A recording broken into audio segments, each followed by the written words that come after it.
Karena terus-terusan diburu, populasi hiu di seluruh dunia semakin berkurang. Manusia memburunya untuk dibuat sup sirip hiu atau pil tulang rawan hiu. Perlu diingat, kalau populasi hiu sedikit, jumlah oksigen yang bisa kita hirup juga sedikit. Loh, apa hubungannya? Hiu memangsa ikan kecil dan ikan kecil makan fitoplankton atau organisme kecil yang hidup di dasar laut. Fitoplankton menyerap karbon dioksida sehingga melepaskan oksigen. Kalau tidak ada hiu, jumlah ikan pemakan plankton akan banyak. Akibatnya cuma satu, kekurangan oksigen. Namun kebanyakan serangan hiu yang terjadi disebabkan oleh pemangsa ini salah mengira bahwa manusia adalah mangsanya. Ya, seperti anjing laut atau singa laut. Alasan lain mengapa hiu menyerang manusia adalah sifat penasarannya. Hewan pemangsa ini cenderung menggigit sesuatu untuk mencari tahu apakah itu makanan yang sesuai. Wah, sama seperti manusia yang mengicip makanan saat di prasmanan ya. Para ahli menemukan spesies hiu di Teluk Meksiko dengan ukuran sekecil 14 cm.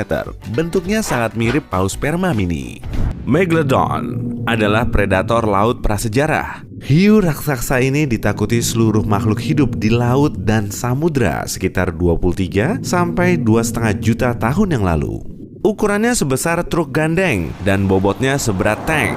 Giginya lebih kuat dari T-Rex dan jumlah giginya sekitar 300 buah. Masing-masing gigi Megalodon seukuran telapak tangan orang dewasa dan kita akan berburu gigi-gigi imut itu. Lalu kamu bisa melihat hiu lentera kerdil dengan panjang 20 cm, hanya sedikit lebih panjang dari pensil.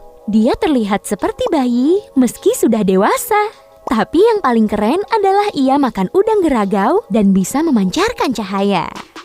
Para ilmuwan terus mempelajari makhluk luar biasa ini untuk menghasilkan penemuan medis. Mereka sangat tertarik dengan DNA hiu serta kemungkinannya dalam menyembuhkan tumor. Gen hiu dapat melindunginya dari penyakit ini. Selain itu, mereka menemukan senyawa khusus bernama squalamin pada jaringan tubuh hiu dogfish yang bisa melawan infeksi kronis pada manusia. Gurita terkecil di dunia adalah gurita wolfie. Dengan panjang kurang dari 2,5 cm, satu koin logam bisa menampungnya bersama beberapa temannya. Bandingkan dengan gurita Pasifik raksasa yang biasanya berukuran 6 meter dan berat lebih dari 50 kg. Hiu putih besar bisa bergerak dalam kecepatan 40 km per jam. Rahasianya ada pada dentikel, sisik kecil dan pipih berbentuk V. Sisik ini mengurangi gaya hambat dan turbulensi secara drastis. Perancang baju renang atlet Olimpiade berupaya meniru bentuk dentikel ini. Mereka merancang bahan baju yang membuat berenang lebih gesit dan lebih cepat di air.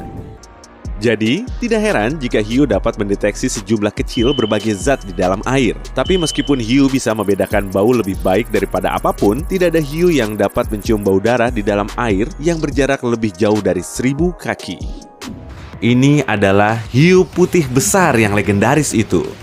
Dengan ganas, dia membenamkan gigi-giginya yang bengkok ke alat pengukur yang menunjukkan angka 281 kg per cm persegi.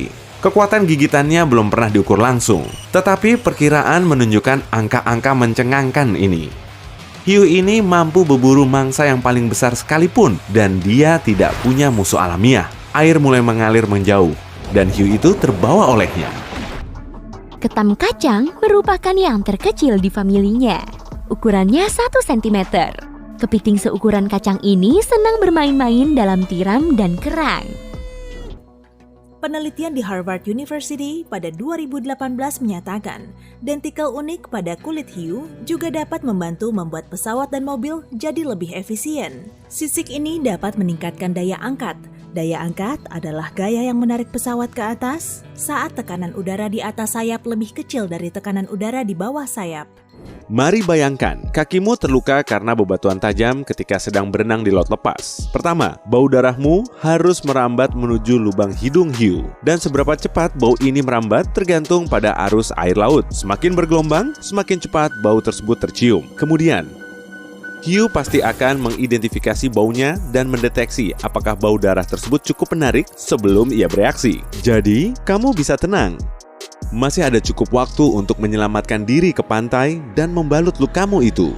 Atau mungkin sambil menikmati pina colada yang lezat. Ikan terkecil yang terkenal di dunia adalah Stout Invenfish. Panjangnya tak lebih dari 0,7 cm dengan kulit transparan, tanpa sisik atau gigi. Yah, populasi hiu terus berkurang. Maka akan ada lebih banyak penyu, kepiting, dan ikan pari. Semua hewan ini pemakan rumput laut. Sementara rumput laut adalah bagian penting dari ekosistem karbon biru yang menangkap dan menyimpan karbon 40 kali lebih efisien dari hutan hujan tropis. Itulah sebabnya tanpa hiu, makhluk laut akan terus makan rumput laut, mengacaukan ekosistem karbon biru dan melepaskan karbon purba. Pernahkah kamu mendengar ada hiu yang melompat dari dalam air dan membuat seseorang terpental dari kapal? Jika kamu percaya mitos ini, kamu mungkin sudah terlalu banyak nonton film thriller. Beberapa spesies hiu, misalnya hiu putih, memang memiliki kemampuan melompat hingga setinggi 2,4 meter untuk menangkap mangsa, misalnya anjing laut dan burung. Oh ya, beberapa orang meyakini bahwa hiu tidak tertarik untuk memburu manusia. Kebanyakan hiu sangat pemilih soal makanan. Misalnya, hiu lemon yang dapat mencium setetes darah dari jarak yang cukup jauh, tidak pernah memangsa manusia sama sekali. Moluska dan ikan bertulang dengan senang hati. Burung laut atau hiu yang lebih kecil, mengapa tidak? Meski takut dengan hiu, kita sangat tertarik dengan predator yang luar biasa ini. Selama 2 dekade terakhir, ketertarikan ini telah dikembangkan menjadi industri ekowisata yang pesat. Keinginan kita agar bisa lebih dekat dengan hiu, mendatangkan banyak pundi-pundi uang, memberikan kontribusi hingga ratusan juta rupiah pada perekonomian masyarakat Bahama, Afrika Selatan, Kepulauan Galapagos, Australia, dan wilayah pesisir lainnya. Pada 2010, pria berusia 41 tahun dari Kiribati, negara pulau di tengah Samudra Pasifik, terhempas ke laut lepas di atas perahu kayunya. Dia terlunta-lunta di lautan, hampir kehabisan air dan bahan bakar selama 105 hari.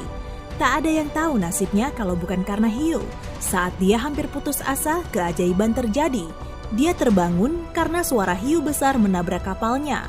Hewan itu memutar perahunya ke arah suatu kapal. Awak kapal itu melihat sang pria, lalu membantunya bertemu kembali dengan keluarganya. Ada yang berpendapat bahwa ketika hiu berhenti berenang, ia akan segera mati. Bagaimanapun juga, pendapat ini tidak sepenuhnya benar. Pertama, kita perlu mengetahui cara hiu bernapas. Faktanya, hiu bernapas dengan 2 cara, pemompaan bukal dan ventilasi ram. Saat bernapas dengan metode pertama, hiu mendorong air masuk ke dalam mulutnya dengan bantuan otot pipi dan mengeluarkannya melalui insang. Dan metode ini membuat hiu dapat berbaring di dasar laut tanpa bergerak. Namun, ketika bernapas menggunakan ventilasi ram, hiu harus terus bergerak sehingga air mengalir melalui insangnya. Oleh sebab itu, banyak orang percaya tanpa terus berenang, hiu tidak dapat menghirup oksigen untuk bertahan hidup.